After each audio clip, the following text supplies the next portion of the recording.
welcome to Retro Warriors episode 430. Woo! As always, I'm your host, Justin Baker, and as always, I'm joined by viable human being, Chris Saturn. As always. Very viable and sufficient, fit for purpose, one might say. That's stretching it. I like how you refuse compliments so vehemently that even fit for purpose, some might say, is too much. That's a little too much. That's the line, Justin. The idea that some people might consider you fit for purpose is a bridge too... No. That's the line. Cannot abide. Hi. Hello. Welcome to the show that we're doing. Welcome to the second episode of the evening. Everything is normal, and we're just normal guys talking about stuff. It's just great. Just two normal guys. Yep. Just hanging out. Man, video games and stuff. It's pretty sweet. Video games and stuff. We can't even try to sound normal. It just immediately gets weird. My week. Your totally normal week. My very normal week. I am 15 or 16 hours into Sea of Stars. That's further than I am. I'm very much enjoying the game. Having a really good time with it. I'm curious to see how you end up finding it in the end. Yeah. Because it very much feels like a game that you wouldn't love. Oh.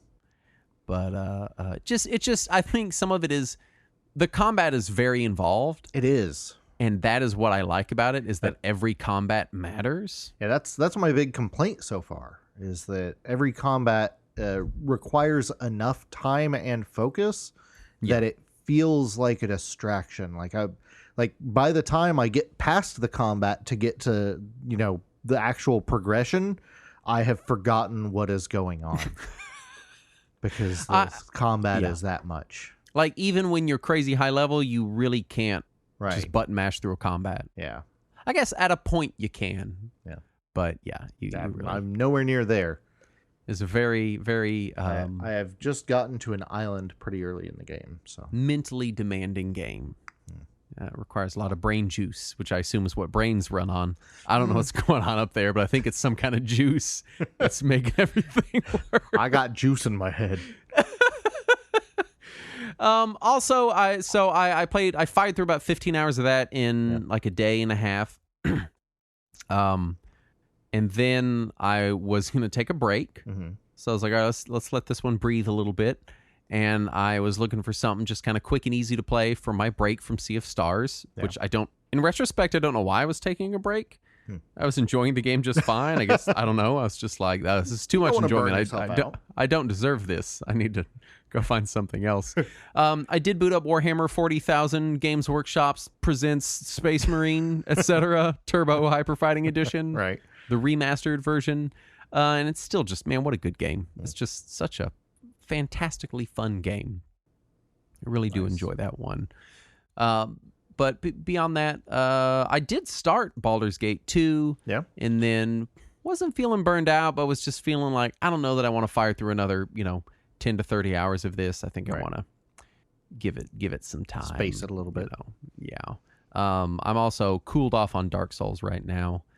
And what I did do is I was checking out, someone introduced a pause add-on for the Steam Deck that functions like a rudimentary quick resume.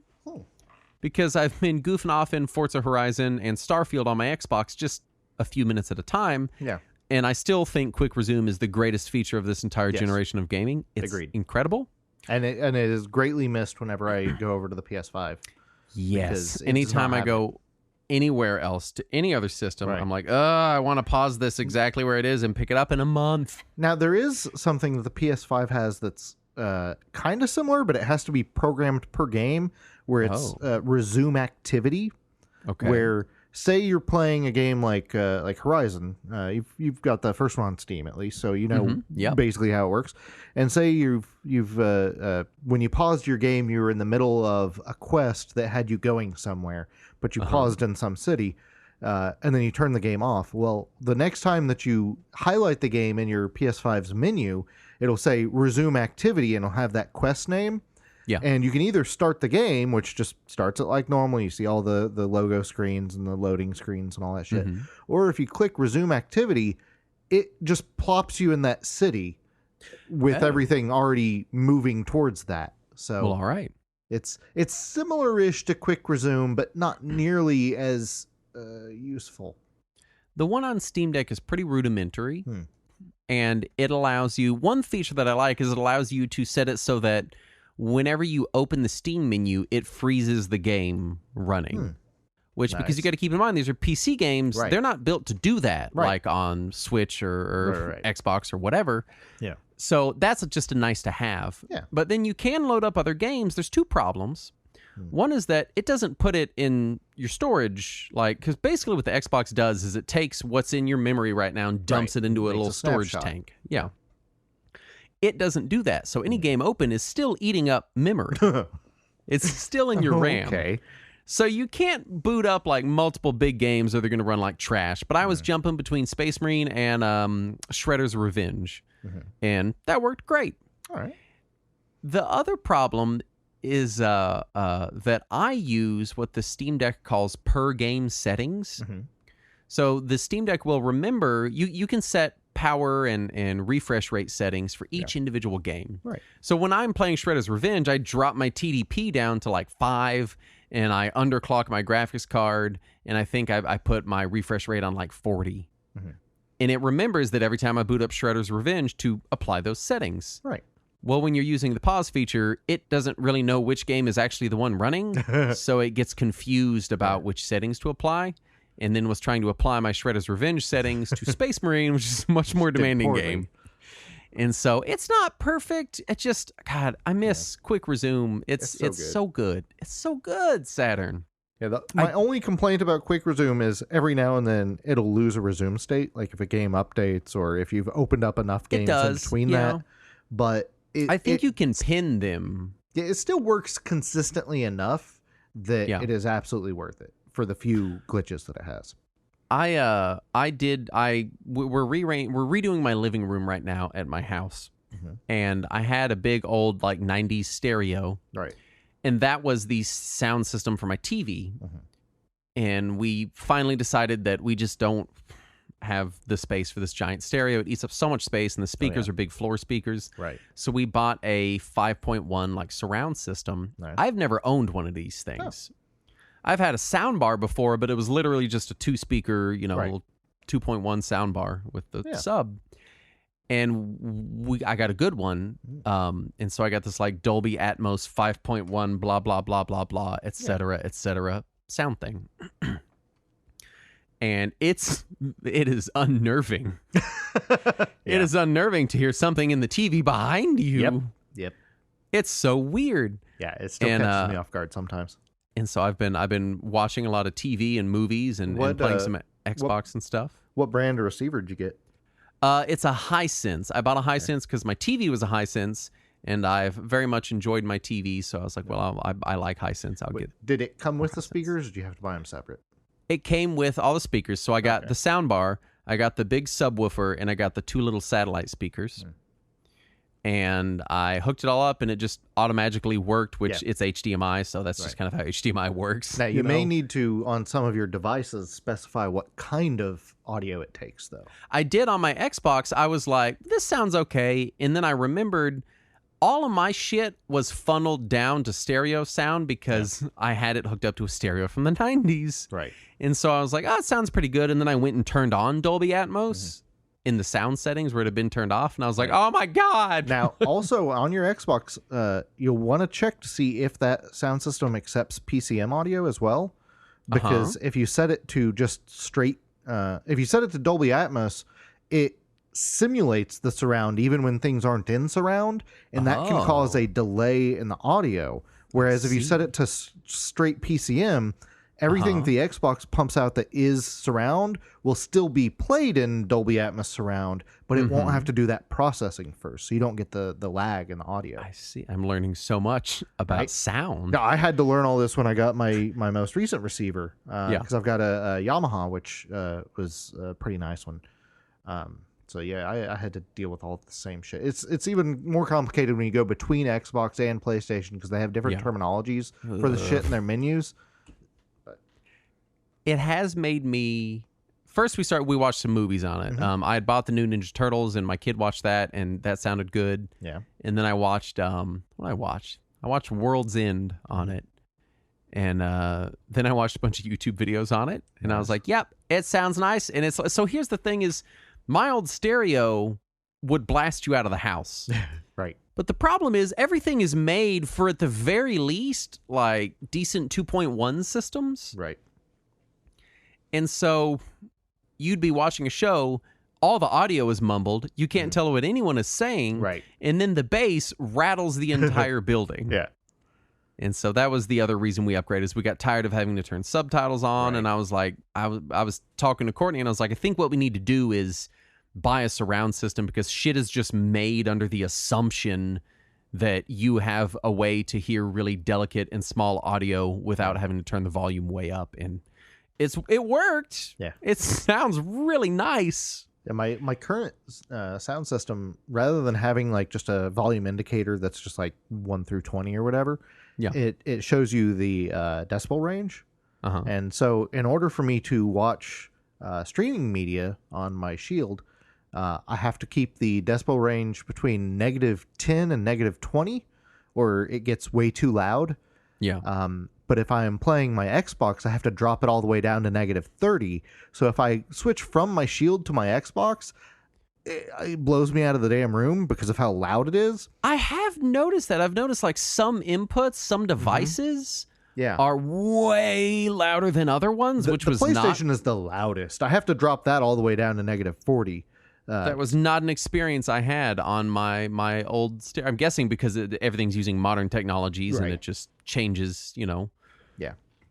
But man, I was not prepared for that. The Xbox, I had to turn the menu sounds off because the content sounded fine, but the menu sounds, the little like doot doot when you pick stuff, was so fucking loud I was gonna go deaf. And I had it. Mine goes from 1 to 100 is the volume range. Oh man. And I had it on like 1, and I was like, it's hurting my ears. Yeah, when I was playing Control on my Xbox, the game itself was fine because this was shortly after I got this sound system. Yeah. And, the game supported surround, so everything sounded really cool, and, like, I could hear creepy noises behind me and shit, which was great. And, like, the dialogue was fine, the mix was good, so I could actually hear the dialogue, which was great. But then as soon as I would get an achievement and it would play that stupid sound effect for it, it was so loud. Oh, no. I could not handle it. What have you been up to, Saturn? So, my mom turned 71 this week. Oh, congratulations to her. So I went over to her house, and I had mentioned a couple months ago that I was sharing my Steam library with her so she could play the Pixel remasters. Yes. Well, she's finished the first 4 now. And she is working on 5 and 6. And I get there, and I'm like, you hadn't played through 2 or 3 before. What did you think? And she said, well, they were fun, but those monsters that split at the end of 3 can go straight to hell. I was like, that's true. That's a valid criticism of Final Fantasy 3. Yeah. But she was like, well, I'm finishing 5 and 6 now. I need something else. So I installed Chrono Trigger, since I have that on Steam. And I installed the collection of Saga, the 3 Final Fantasy Legend games. Yes. She's played all those before. She'll be able to enjoy those. And I installed Sea of Stars because it is retro-like. That I think she should be able to enjoy it. I'd be real curious how she finds Sea of Stars. She's so confused by it so far. She's very confused by it. Yeah. I could see that. But I thought it was worth a shot. I also put RetroArch on her computer, along with the 4 NES Dragon Quest games and all of the Game Boy Color, and Game Boy Advance Pokemon games. Oh, well, there you go. And so she is very happy to be able to relive all the Pokemon games on a bigger screen without having to, crane over and everything, because her arthritis and her eyes have been getting so bad. Yeah. And so she is very excited to be replaying those. And now my nephew is upset because he can't play them on his computer. But he can. He just doesn't know how. Right. And I was like, well, you just have to look at emulation. He's like, well, you come set it up. No, I really won't. I really won't. No. So I'm going to get talked into that at some point, I have a feeling. Thankfully, it's pretty painless. Oh, yeah. I might even set him up a little Raspberry Pi. I have so many now. Setting it up is the easy part. Right.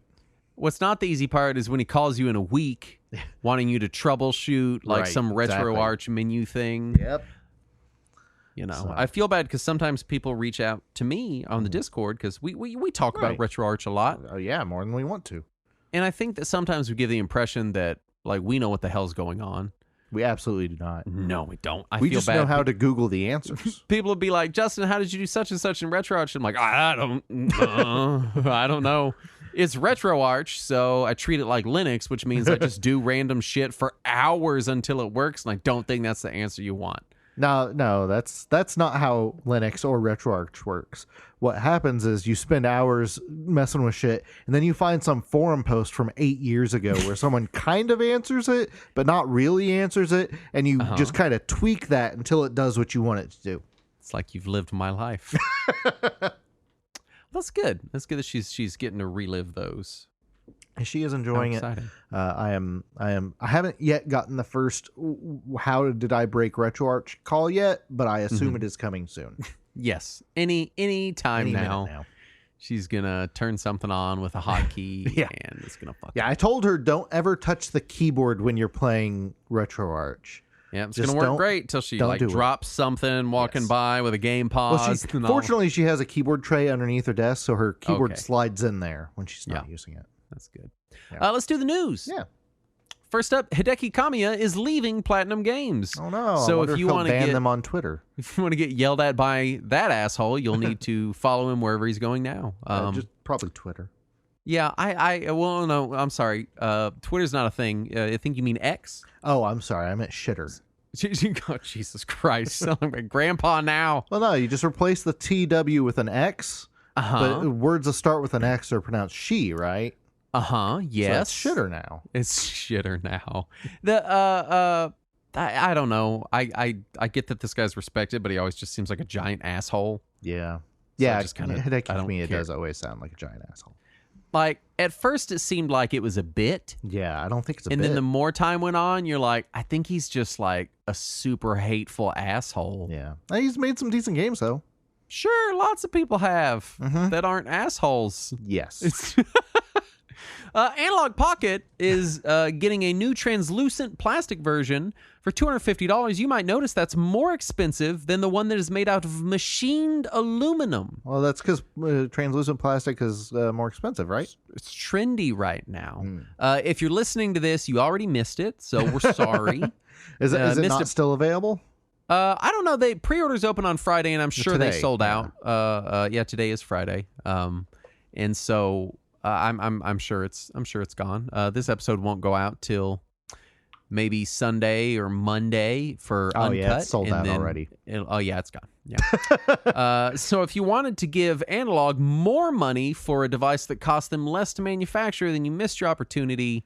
So sorry. I like for the promo image that they released of the translucent ones.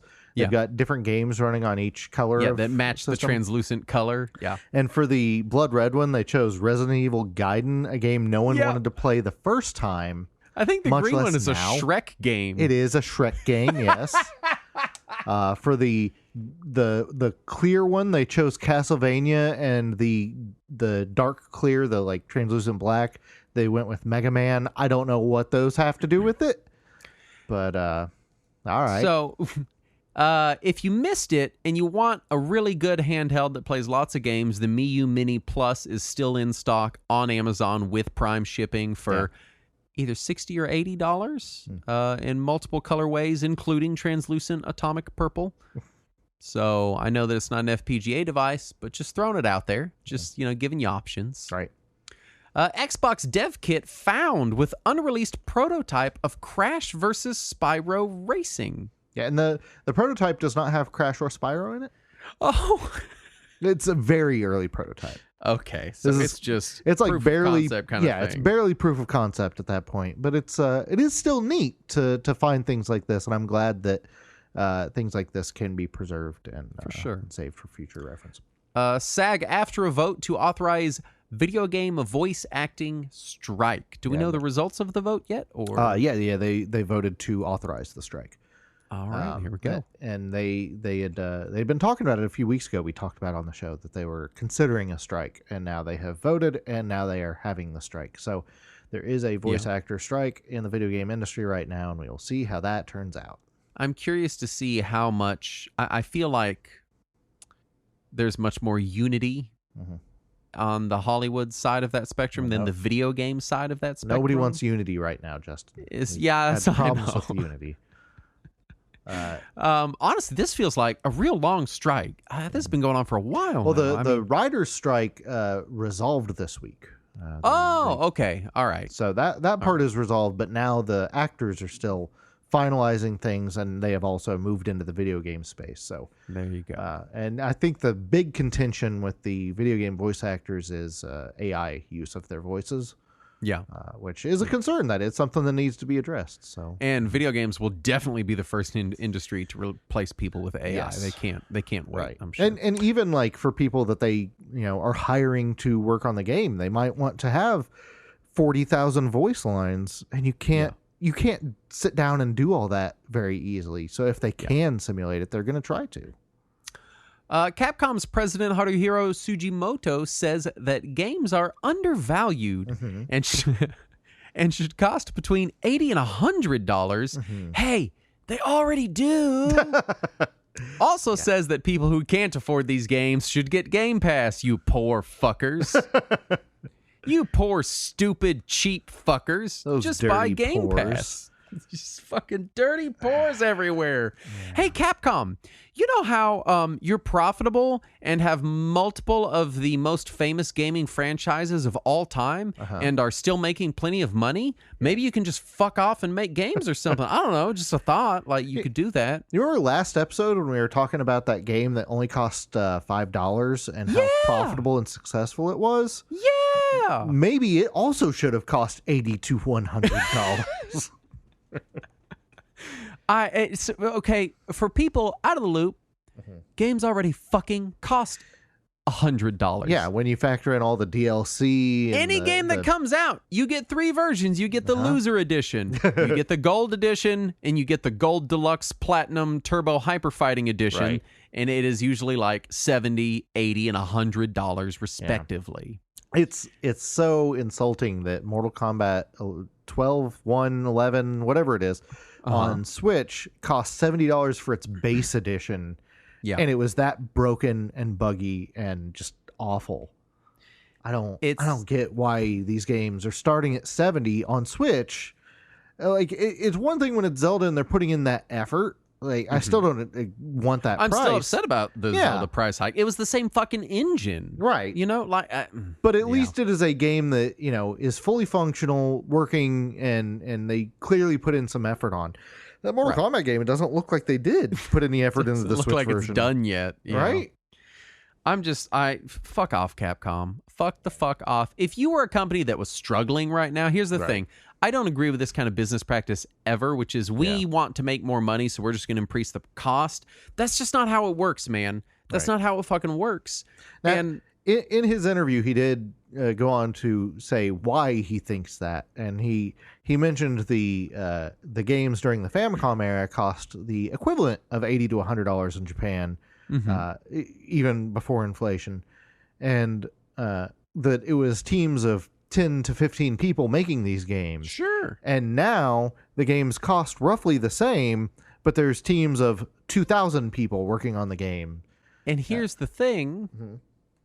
They get to decide the budgets, the scope, the technologies used. They get to decide the freelancers. They get to pick these things. Right. Like, not back then when you're making Famicom games, you were building it from a fucking blank whiteboard every goddamn time. Yeah.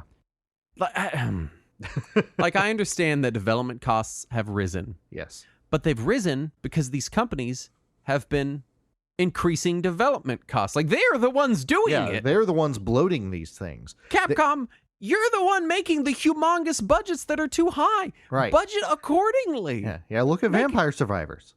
Make experience. I could go on all day. Yes. I'm not going to. It's too much. It's just too much. But it's what was the bullshit the Take-Two guy said a couple months ago? Oh, what was that? Economically viable or something? Yes, economically viable. And here's the other thing. A lot of these Famicom companies were started by a few guys, didn't know anything about business. They had no kind of financial safety net, no publisher safety net a lot of the time. And so they were just going by the seat of their pants, and every single title would make or break them. Capcom, believe it or not, has a little bit of a safety net. They're not going to go under tomorrow, and if they do, some government somewhere is going to bail them out. Yeah. Or they'll just get gobbled up by someone. Or that, yeah. Rare Jammer Lammy arcade machine has been dumped and preserved. That's good. Yeah, it has like voice acting and stuff. Yeah, like additional voice acting. Yeah, stuff that wasn't in the PS1 version of the game. Yeah, so that's cool. Yeah. Raspberry Pi 5 announced and I think it's out already. Is it? I think they announced and they're like, here it is, but nobody can get it because I pre-ordered one immediately. Nice. And it'll be here in something like 6 to 8 weeks. Dang. This thing is about twice as fast as the Raspberry Pi 4. Damn. Huge amounts of the components are upgraded. It's got a 2.4 gigahertz quad core ARM processor. Nice. It has this is what was interesting to me. Like all the components are better. Everything's higher. Gigabit Ethernet on it. They added a real-time clock. There's a power button, Yeah. But they made it so there are no through-hole components, which means in manufacturing, everything is surface-mounted, so the robots don't have to meticulously turn every Pi over, so they can manufacture them faster. Because saving those however many seconds per Pi, magnified by however many thousands of Pis, is huge. Yeah. So just smart moves by the Raspberry Pi Foundation. Nice. I'm excited. I've already pre-ordered mine. The new case has better airflow, comes with a fan. Nice. These exciting features like fans and power buttons that we're getting on the Raspberry Pi. I never was able to convince myself to get a 4. So I don't know if I'll get a 5 immediately, but we'll see what it's capable of. I might end up getting one. Your problem is that you feel like you need to have a reason to spend too much money on dumb shit. That's correct. And you could just do it for whatever you want. Not right now, I can't. Not right now, no. Maybe wait a little bit. Jim Ryan is leaving PlayStation. Hello. Who's this double first named man? I don't know who this is. He has been the head of PlayStation for quite a while, but he's been at PlayStation for 30 years almost. Oh, wow. He is a long timer with PlayStation, and he has been the head of PlayStation's or of Sony's PlayStation division for at least since the PS4, maybe late PS3. So he's been around for a minute. You might remember him from that video where he showed how to lend a PS4 game. Oh, yeah. And he hands it to the person. Correct, yeah.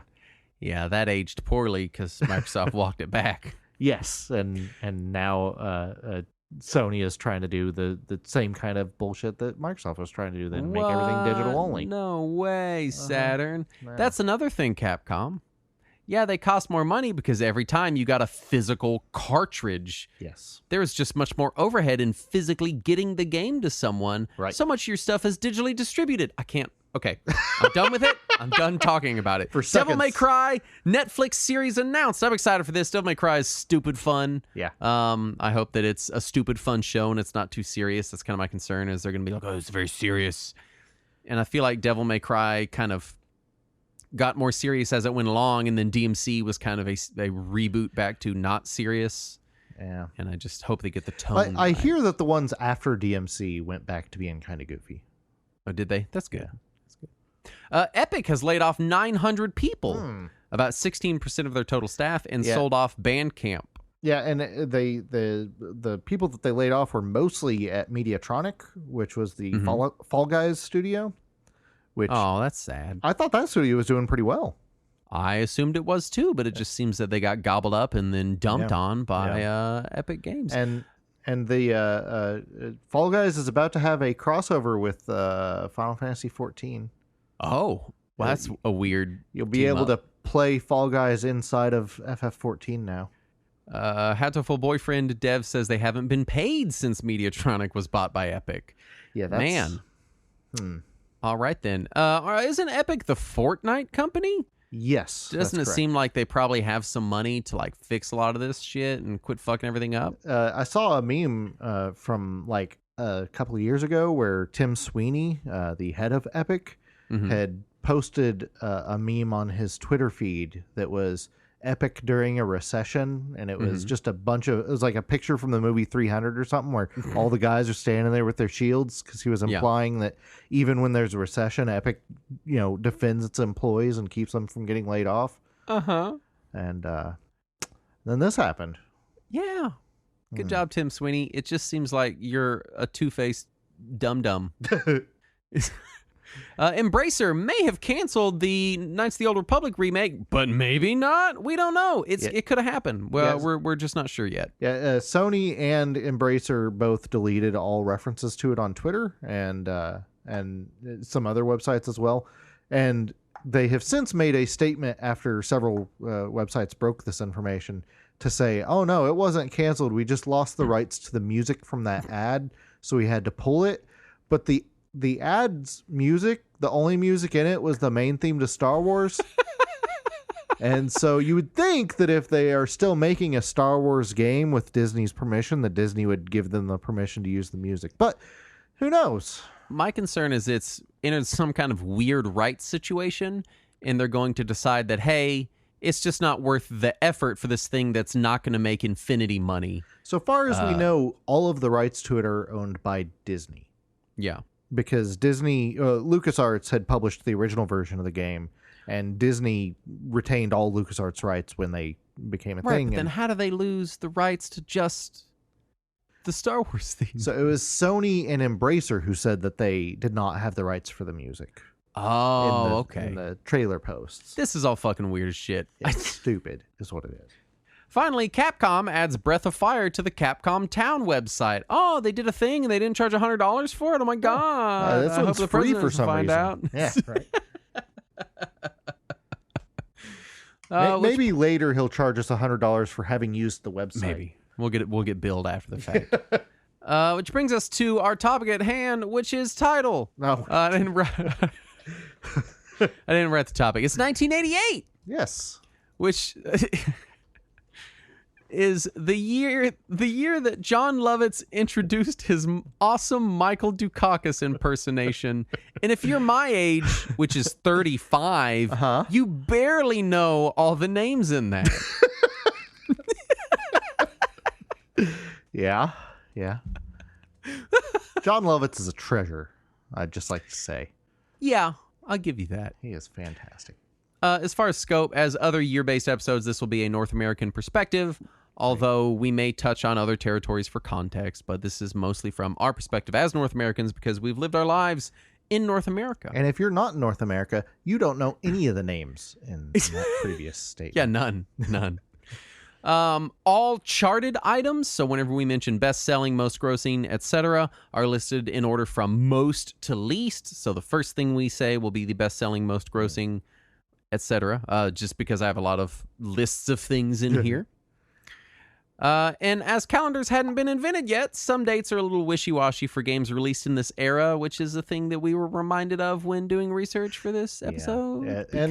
And the thing is, in Japan, they kept very meticulous notes about exactly when every game was released. And then in the West, they were just like, I don't know, send it out. You're lucky to get a month over here. Like, if you get a month and a year, that's good. Pretty good. Yeah. Like, before 1992 or 3, you got a month and a year, that's nice. Yeah, before Mortal Monday, really. Yeah. Or maybe Sonic Tuesday. One of those two. As far as first encounters with the year 1988, I first encountered it in the year 1988. I was first aware of it when I was born in September of that year. And though I have no memory of my first few months of life, I'm assured that I enjoyed it. So I seem to have had a good time in 1988. So we normally, when we do year episodes, we say where we were that year, like where we were in gaming and where we were in life. And you were technically present in life. Yeah, I was at the beginning of the year, presumably like a zygote. Yeah. And then just, kind of went from there. Yeah. But I'll say How was zygote time? That's okay. I'll say this: very eventful year for me. Yeah. A lot of major personal developments. Right. It was the first year you breathed air. Yep. Got fingernails for the first time. Organs. all that fun human being your first stuff. Pee and poop. First pee and poop. That's good. That's first important. poop comes out. It's usually black and gross. Yeah, right. In case you didn't know that, it's just like a gross black mass. I don't know why. Black baby poop is a regular thing. I feel like friends who have had babies have had black baby poop on multiple occasions. Saturn, what were you doing during 1988? I assume you were in your mid-30s. Yeah, I was writing my second dissertation. No, I was still pretty young at that point. I turned 6 that year, so I was very young. Mm-hmm. I do remember 88 because I remember how weird I thought it was that we were having a presidential election. We just replace leaders by popular opinion, which in retrospect is kind of weird. Yeah. Okay. Yeah. I'll give you that. That is weird. Anyway, I mean, when you're a kid, the leaders in your house are always the same. Right. We did not vote for them. Not my parents. And, maybe companies need to do that. Just let the employees vote for a new president every year. Oh, they would never do that. But no, also that was the year that we got our NES. So that was a big year for gaming for me. I remember being absolutely blown away by the graphics of the NES over the C64 and the Atari. And also I remember being completely confused by the D-pad for several weeks. Yeah, I was used to joysticks. Had previous systems. It was a learning curve there. I think I must have been in kindergarten or first grade, somewhere around there. It's 6 years old. I don't remember. It was one of them. So, yeah. Let's talk about kind of 1988 in general. And these are just general stuff about 1988 as a year to kind of give you context for where the world was. Yes. Dell Computer was first incorporated in 1988. But nobody heard about it for another 5 years. About it, no. The first computer worm virus was made by Robert Tappan Morris at MIT and distributed. The Cold War was still going on. Yeah. People that remember that little kerfuffle. Yep. Justin Baker, prominent retro game podcast host and media curator, was born in September. I put in top box office and Billboard Hot 100. So this is again from highest grossing down. I remember all of these things. 3 Men and a Baby. Yep. Good Morning Vietnam. Police Academy 5, Assignment Miami Beach. Yeah. Biloxi Blues and Beetlejuice were I think people forget now how popular Police Academy was. I think they do. I never knew. Because by the time I was cognizant, nobody talked about it. It was a joke. It was the cultural joke of, look at all these Police Academy movies they made. Yeah. But this thing beat Beetlejuice. Yeah. Yeah. It was like that's... Oh, sir, Steve Guttenberg was there. They were a big deal, even this late. He had Bobcat Goldthwait in there. Yep. And he was momentarily a flash in the pan thing. He was in all of them, wasn't he? In most of them. I think he started in the second one. I heard him on a podcast recently. He was talking about Police Academy. Yeah. He's on Wait pretty often. This is the Billboard Hot 100. So you have Faith by George Michael. Yeah. That was Need You Tonight by NXS. Got My Mind Set on You by George Harrison. Yeah. Never Gonna Give You Up by Rick Astley. I don't remember that one. What? Here, I'll send you a link to it. Oh, okay. And Sweet Child of Mine, Guns N' Roses were the Billboard Hot 100. Yep. NES was all of those being on MTV constantly. I don't even know Need You Tonight by NXS. Really? I don't think I know Got My Mind Set on You by George Harrison. You have to look at the video for Got My Mind Set on You because no, I do know that one. Okay, yeah. That was a great one. But no, Need You Tonight was huge. And NXS was huge that year. Yeah. Yeah. NES was in its third year in the North American market, but just starting to reach full national availability. Yep. The SegMeg / Genesis came out in October, but wouldn't come to North America until the next year, 89. Yeah. PC Engine was out in Japan, but wouldn't come to the US until a year later. Right. PC DOS and MS-DOS 4.0 came out, so they were pretty well established at this point. But most people were still running DOS 3. True. The Macintosh 2X released using the new Motorola 68030. Nice. Commodore 64 was entering its 7th year on the market. Yep. Adobe Photoshop was first released, and the Washington Commanders, then unfortunately still known as the Redskins, beat the Broncos in the Super Bowl, which I put in there because people seem to remember years based on Super Bowls, so I thought that would, be a thing. Huh. Yeah, I feel like people are like, yeah, that's the year that so-and-so won the Super Bowl. Am I just making this up? No, you're probably right. I don't know. Guy will have to tell us. I feel like that's a thing where people are like, oh, yeah, that was the year that so-and-so won the Super Bowl. Yeah. If he were still recording, he'd probably just jump in to tell us. But he probably would. Let's talk about the platform landscape, Saturn. Tell me what was going on here, because I was unborn for most of it. As far as PC goes, IBM was still mostly known as business hardware at the time. And you have to remember, PC was IBM at the time. It wasn't the PC world. It wasn't the Windows world. Yep. Windows was technically there, but not relevant at all. And any what we would call PCs now were either IBM or IBM compatible computers. And it was mostly Compaq when you looked at IBM compatibles. Yes, and we'll talk more about them later. Yeah. So the PC landscape at the time, since it wasn't just IBM's, was split pretty evenly, not completely evenly, but pretty evenly between IBM, Atari, Apple, and Commodore. And depending on what your purpose was, would determine which one of those you would get. And if you were getting an IBM, odds are you were not getting it strictly for games. Yeah. And as far as games you would see on these PCs, arcade ports were still pretty common. Console ports were pretty rare, but mostly because the console market was still mostly arcade ports anyway. Yeah. But you did start to see some of your early PC-centric titles start to get established. The Sierra games were starting to kick off. Early LucasArts stuff was starting to come around. So you were starting to see some of that early PC stuff. As far as home consoles, the Master System was available, but not in every store. It was somewhat hard to find here in the U.S. The NES was finally reaching full nationwide availability. I think this is a thing people forget, is that the NES was kind of rolled out in select locations first. Yeah, that first holiday season, I believe it was just Chicago, Los Angeles, and New York or something like that. Yeah. Just a handful of markets. And I feel like this is also where we're careening into the area of Nintendo Mania, which I feel really hit its fever pitch 1990. Yeah. Certainly by 90. That's I feel like that was the peak. It was the Wizard in Mario 3 was like peak. Because I mean, there was already Mario cartoons in '89. Certainly, yeah, and Mario serials. But the peak of that wave, I feel, was the Wizard in Mario 3. It was all these crazy things leading up to it, and then all of a sudden, Nintendo's getting full fucking theatrical releases. And then it kind of tapers off as we realize that, this is just what things are now. It's video games are a thing now. It also got so sharply divided right after that by the Genesis. True, which came out in '89. Yeah, and it started to take a lead, at least in the 16-bit market, by 90, 91. And it held somewhat of a firm grip on the video game market until 92, 93 in that area.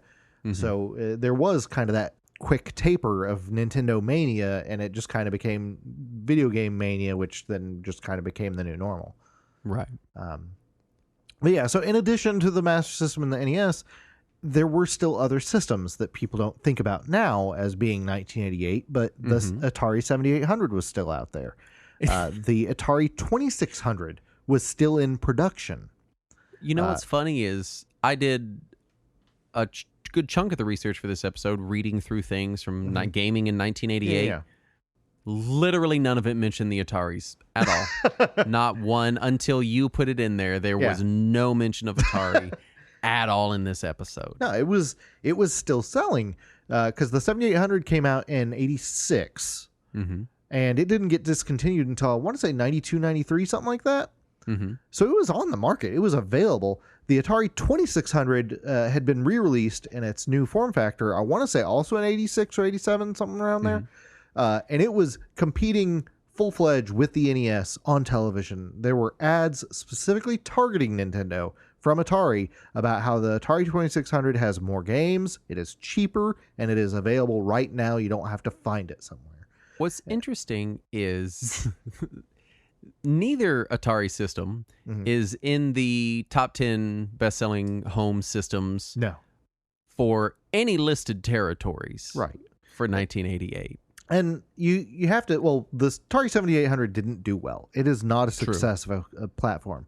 And for the 2600, you have to ask, did people just already have them? Because the console had been on the market for over 10 years at that point. Plus 83 happened, everything got dirt cheap. Like, even if you didn't have one, you know, when everything crashed, you could have got it for a couple bucks at some point. Yeah, and also there were used ones out there. You could find them at thrift stores. They didn't break very easily, so they were out there.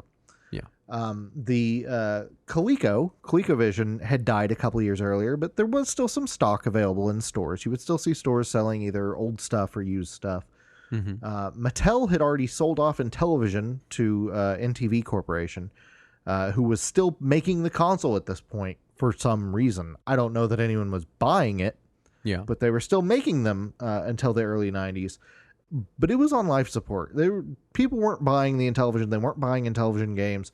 And in fact, NTV Corporation had already started trying to get licenses to make games on NES and Genesis, which that sounds weird, but there is at least one game published by Intellivision on the NES. It was a monster truck game, if I remember right. And then, of course, like you mentioned before, on the horizon, you had the 16-bit consoles. Magazines were already starting to talk about the 16-bit revolution. The Mega Drive and the PC Engine were already out in Japan, so magazines were already looking at that and talking about, this is coming soon. We're going to see these much more impressive systems, but they wouldn't show up until the next year. 88 really feels like kind of the final transition year from sort of this old guard of gaming. With Coleco and Atari and Mattel into the new era. Into the Japan-centric era. The new, very Japanese-dominated video game market. And it really, it's the genesis that makes this feel like the last year of it. Because the next year, we get the Game Boy is revealed and the Genesis is out. That's it. But it's gone. But the next year, you have the release of both the Game Boy and the Atari Lynx. Which is about the poor little Lynx. Which is, again, just kind of that straddle between the old guard and the new guard. But it really does feel like this is kind of the last year where you even bother mentioning the Atari, the ColecoVision, the Intellivision, because after this, it's... Nobody cares. Nobody was taking up inventory space with that stuff. Well, no, they were still selling Atari 2600 games probably until like 90, 91 is when I stopped seeing them at Toys R Us. Like at this point in 88, when we got our NES, actually into 89, after we had our NES, I remember going to Toys R Us and looking at the NES games. Because back then, I don't know if you're old enough to remember this, but they wouldn't put the actual games on the shelf. They would have these photocopies of the front and the back of the case that were on this little fold open flap on the wall so that you could flap it up and see the back. And then instead of a game being there would be a piece of paper with the price tag and the name of the game. And you would take this piece of paper to the counter to pay for it. And then they would give you the receipt, which you would take to a separate counter where they would pull the game out of the warehouse and hand it to you.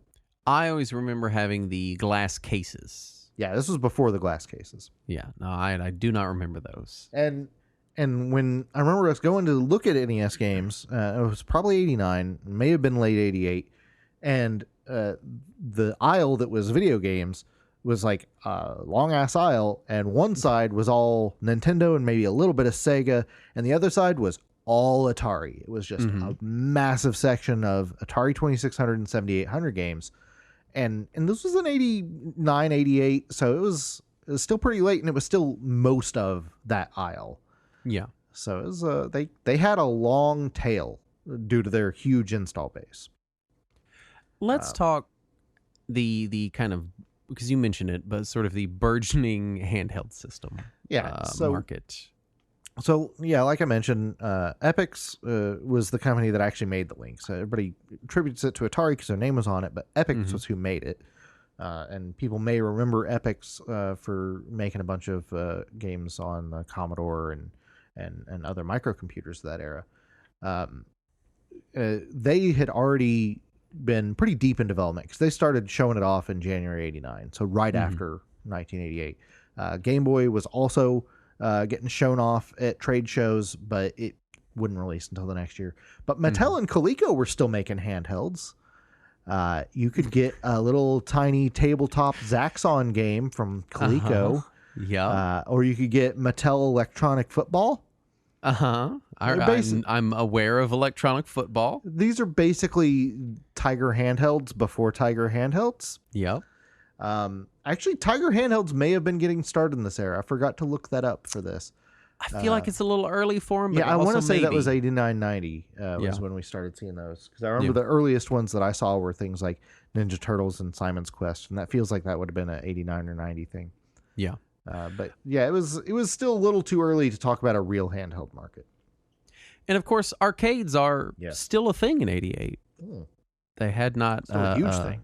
Really died a major death. No, they were no longer what they were in the 70s and early 80s. There had been a decline. There had been a change because in the 70s and early 80s, it was an all ages thing. Everybody went to the arcade. Everybody was playing games. And at some point in the mid to late 80s, it shifted to more kids playing games than adults. And so I wonder how much of that was fueled by, one, just adults seeing this new cool thing and then realizing like, oh, it's just going to keep progressing and I'm not interested. It was a flash in the pan. But then also Nintendo was driving so much of the market, and Nintendo was very much like, we are a toy. We are a kid's toy, which is really how they kind of marketed stuff out of the gate. Now, obviously, we know that there were reasons for that. Yeah. But I wonder how much of that was just them creating a much more child-centric market through their marketing and their product design that then bled into the arcades. And because like no adult wants to go play in an arcade when you're surrounded by a bunch of elementary schoolers and you're the only adult that you feel weird. Yep. So I wonder how much of that was Nintendo's influence. And also, as I get older, I realize I don't want to go to theaters as much anymore if I can just watch something at home and not have to go anywhere. Yeah. And I wonder if part of that is the same thing where adults of that era were like, well, I could just buy a Nintendo or I can buy a computer and play I can play the Goonies at home. Actually, I don't think there was an arcade of that. But anyway, you get the point. Whatever weird game they saw, they could probably play it at home. Right. Let's get into some best-selling stuff.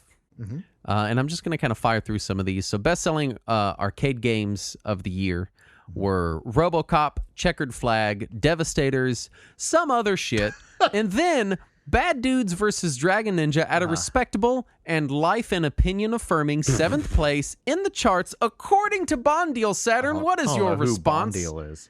Bondeal is the charting company that I was using for this. They were in Arcade Magazine, I think it was. The charting company that validated my opinion. Yeah, they were the only chart that validated what I was saying. In Ace Magazine, something like that. I don't know. But they're one of the listed places. Data East did a pretty good job marketing a lot of their games in this era, so I can see that. Now, oh no, I'm mistaken. Bondeal was specifically Hong Kong. Oh, so in Hong Kong it did pretty well. In Hong Kong, it did great. It's still ranked in America as well. Yeah. The numbers are different. So Dedicated Cabinet, it's Outrun, Afterburner, Operation Wolf, Bad Dudes versus Dragon Ninja. So even higher, Saturn. Weird. Even now, they list conversion kits separately. This is according to AMOA. Yeah. Arcade Machine Operators of America. Yeah.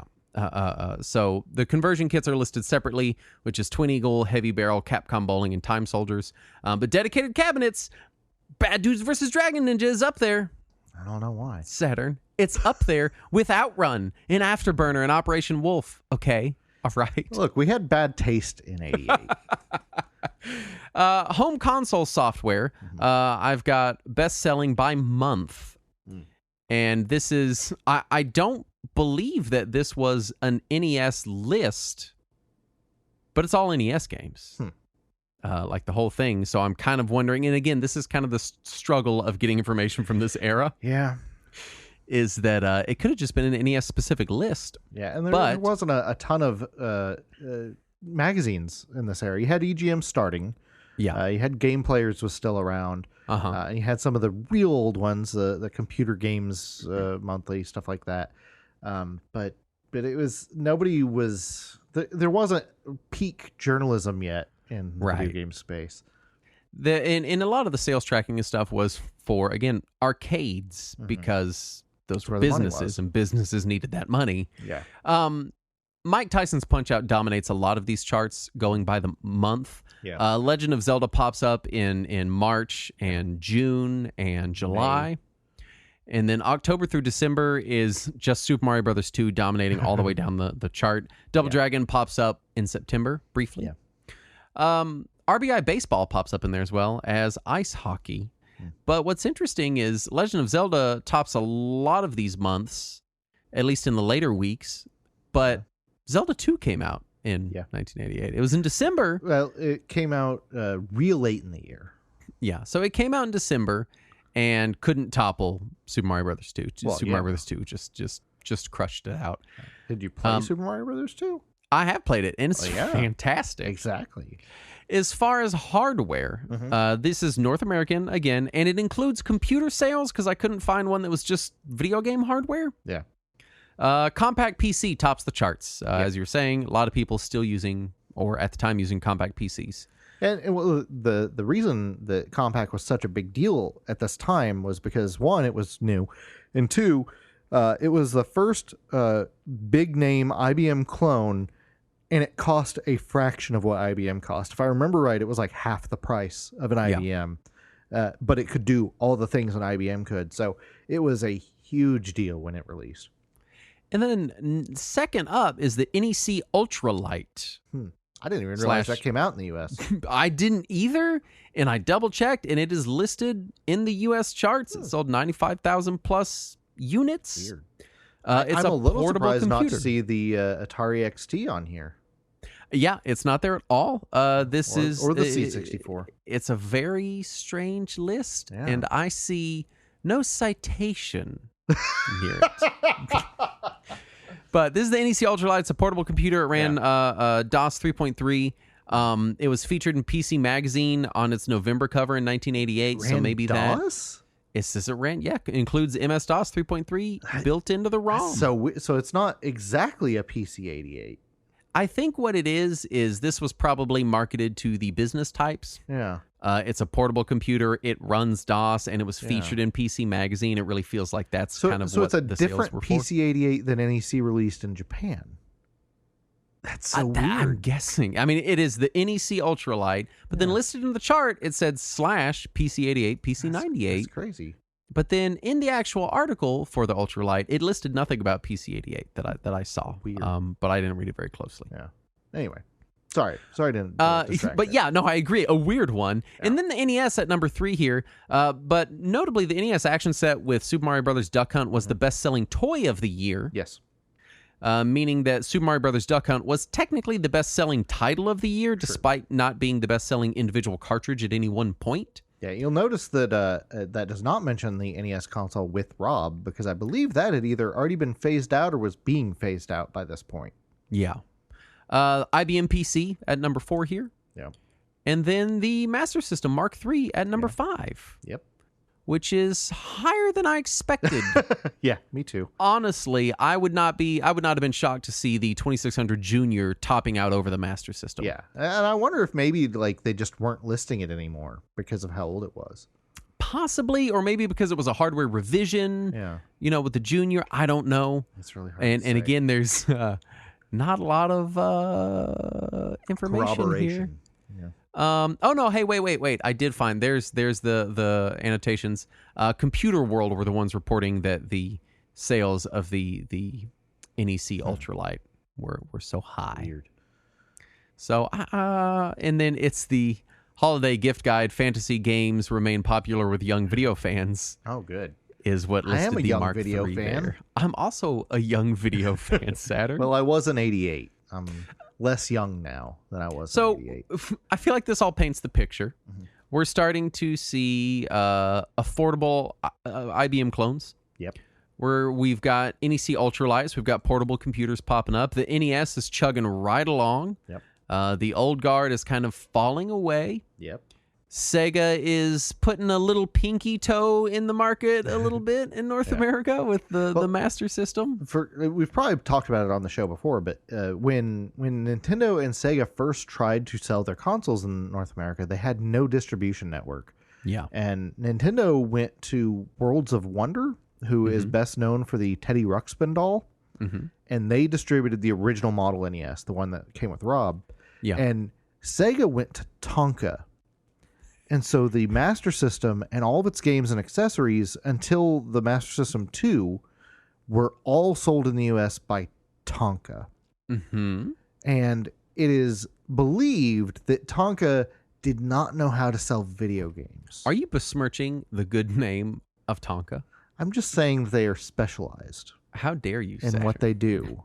And what they do is not video games. People with NESs in 1988 were statistically playing Super Mario Brothers Duck Hunt, Mike Tyson's Punch-Out!, Zelda, and later in the year, Mario Brothers 2. We were all singing Faith by George Michael, especially me being 0 years old. And that video for Faith was on MTV at least twice an hour. People were going to the theaters to see Beetlejuice, Police Academy 5. Yeah. There were still Cold War concerns. Inner Space? Was that 88? Inner Space came out that year, yeah. That was a good movie. I feel like that's one that gained more acclaim later. I have a VHS tape that we had recorded off of MTV in 88. Oh, wow. And, it was a top 20 countdown by Dr. Demento of the Demented music videos. And when I was 6 years old, it was my favorite thing in the world. I watched Dr. Demento's top 20 music videos probably a million times that you still have that. I'll digitize it for you. I did digitize it. I have it digitized, and it still has all of its commercials in it from MTV from 1988. And man, watching some of those commercials in 2020 plus, that's different. It's that's why I remember Interspace was that year, because there was regular commercials for Interspace and Beetlejuice throughout the countdown. So I feel like we didn't really mention MTV. MTV was in full swing. Yes, it was peak in this era. MTV in that era. But of course, this is all just what was popular. And as retro gaming has taught us, a lot of things are remembered after the fact, or remembered differently. In the case of Castlevania 2 Simon's Quest, which also came out in 1988. So now we just have other stuff from 1988 we want to mention. Some really good NES games. Some of my favorite NES games. Zelda 2 came out. Kung Fu Heroes came out. Both equivalent games in quality and fun level and design. Yeah, sure. Absolutely. Life Force came out on NES. That was a real big one for me. I didn't notice Dragon Warrior 3 in Japan came out, so this was a really big year for Dragon Warrior in Japan. Probably one of the biggest releases of the year over there. It's crazy to think that over here we were just finally getting the NES in the entire country. We were just barely, getting access to Zelda and Punch-Out and Mario and these early NES games. And they've got Dragon Quest 3 over there. Yeah. Those assholes. So some other notable franchises that are still running: Contra, Double Dragon, Metal Gear got its NES port. Bionic Commando, Bubble Bobble on NES was a big one.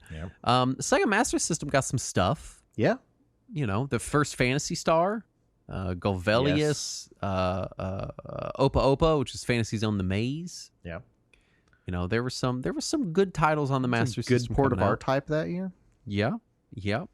Arcade got some really nuts games, and this is still in the era where arcade is so much more complex and much bigger experiences than home consoles, and this is we don't have a lot more years left of this, right? In 1988, because I feel like by 92, 93, 94 we were getting more or less equivalent not quite at parity at a technical level, but to a kid playing a game, they couldn't tell the difference. Definitely by 95, 96, when we started getting home ports of Street Fighter Alpha on the PlayStation and Saturn, that's when it finally started to feel like we were getting equivalent ports.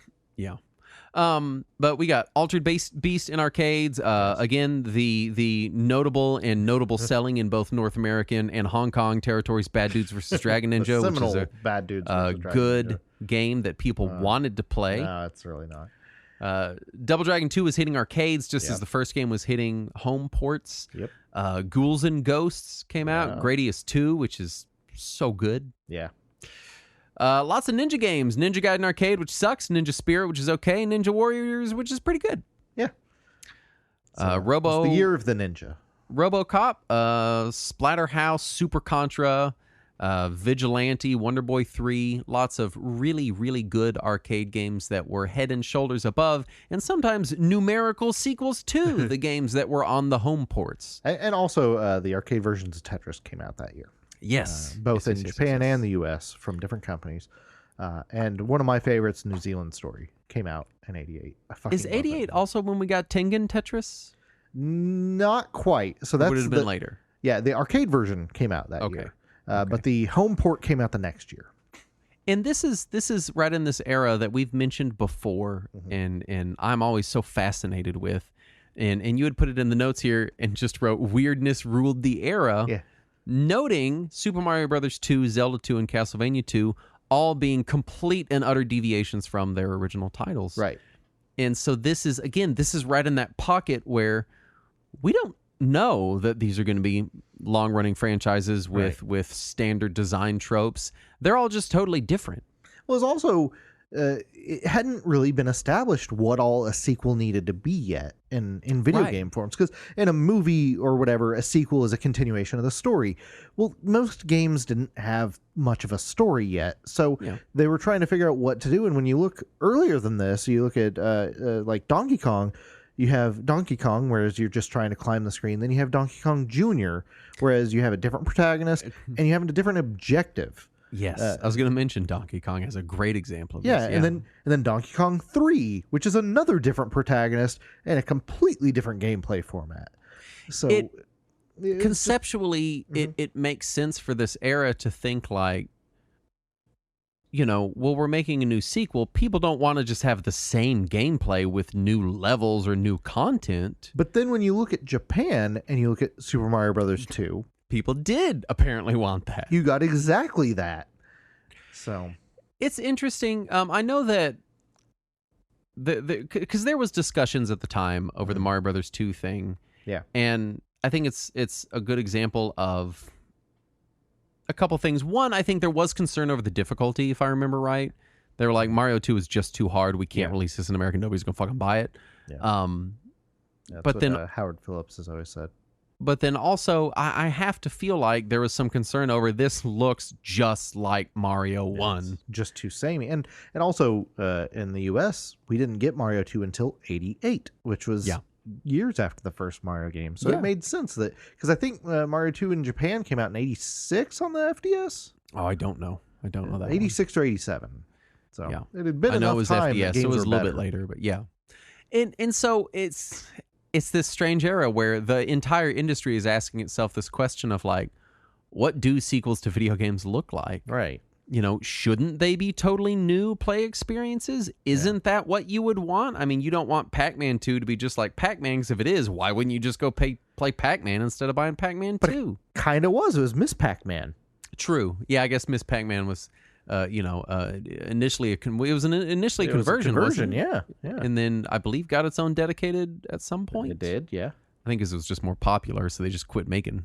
We did a whole Pac-Man episode about Miss Pac-Man. Oh yeah, we did that. You weren't there, but it's just this question of, dude, should the sequel just be more the same? Should it be totally different? And I think there's degrees of it, right? Like Mario 2, despite looking and feeling pretty different, you're still kind of running, platforming, jumping. It's kind of similar. The perspective is the same. Castlevania 2 opens things up, but it's still side-scrolling whip action. It still has the same similar. weird jump physics.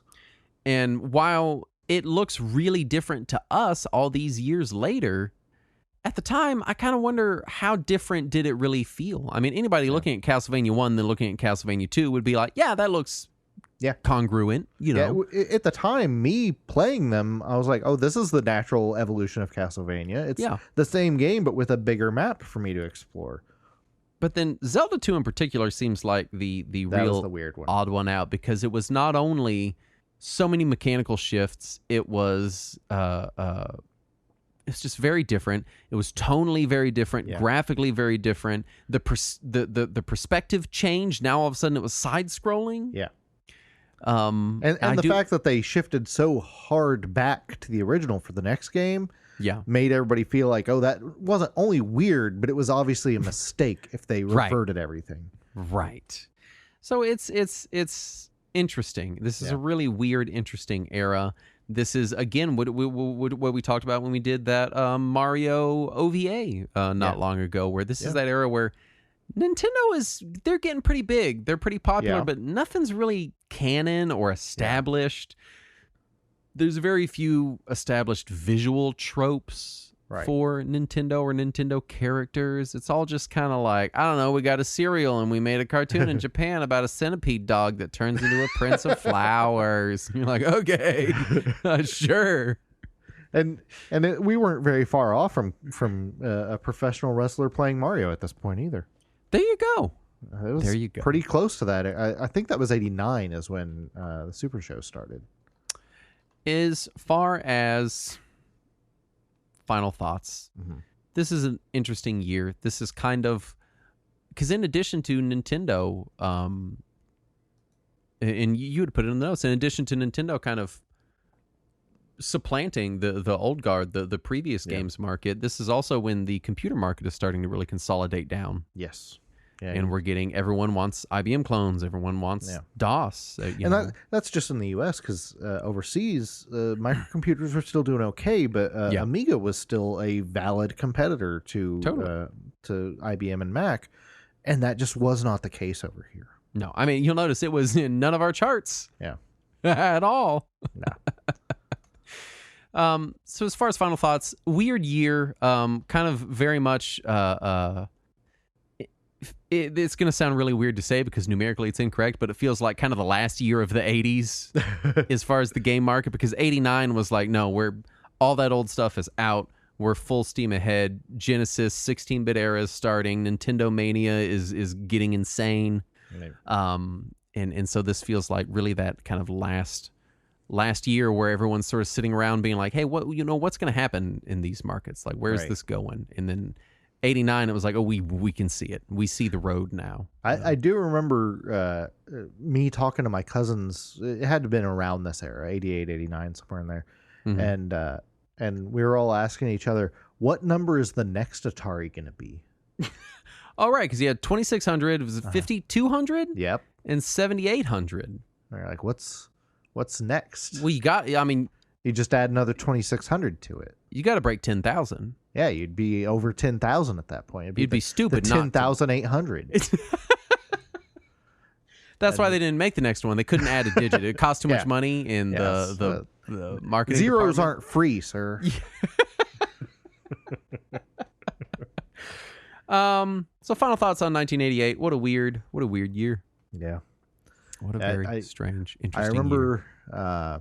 I was in school at the end of the year, before the holiday break, and the election was over, and I was confused that we hadn't already updated our poster to show the new president instead of the old president, and I remember talking to a friend of mine at school about Mario power-ups, and we were sitting there drawing mushrooms and shit. It's a weird fucking time. Drawing mushrooms. School, drawing mushrooms. Yep, hanging out, drawing mushrooms. Yeah. It's just the thing you do. Yeah. The other thing you can do is go to our Patreon at patreon.com/Retro Warriors, where if you send us a picture of a mushroom, we'll look at it. Yes. But you have to have drawn it. Right. If you draw a picture of a mushroom, we will all look at it. And so know that will happen. If we may or may not give our opinion on your drawing. No, I didn't say we're going to tell you. We're not going to contact you, but we'll look at it. If you post it in our Discord, someone will say something. If you post in the Discord, we will say something. And you can find a link to all that stuff at our link tree, which is linked in the link place where I put the links in the notes. It's all down there. Uh-huh. It's all beneath or in a tab in your podcast application, which hopefully isn't Google Podcasts because that's dying. See you later. But it's in there. It's in there somewhere. You can get uncut versions of the show. You can get Talking Wizards, and you can get the feeling of just a job well done. Good job. Going to websites, it's not a trivial thing. My grandma can't do it. She has a hard time. If we can get another, like, I don't know, 5,000-10,000 patrons, then maybe I won't even need a new job. See, there you go. And then I can just do this full time. We want to thank the following patrons for the money, starting with Zero Scroll Fernando Benavides. And Travis, the Secret Squirrel. The Half-Minute Hero. Slick Rick. Ruark. Patrick Manfredi. Noah, the Roman Ostrich. Matthew Davis. Craig C. And Burger Champ. Are all the people who we just want to say, man, thanks for that money. I love money. I had a birthday last week. I turned 35, and my mom gave me a card with money in it, and I opened it, and I said, you got my favorite thing in the world. It's money. She was like, I know. And so that's the story that I'm telling. At least she knew. I think I've spoke for too long, and I'm out of words. Yeah. Is what has occurred. Then what do we do? I don't know. I guess we have to end the show. Shit. We have no other recourse. No other choice. Thank you so much for listening. We'll be back next week. And as always, let us cling together.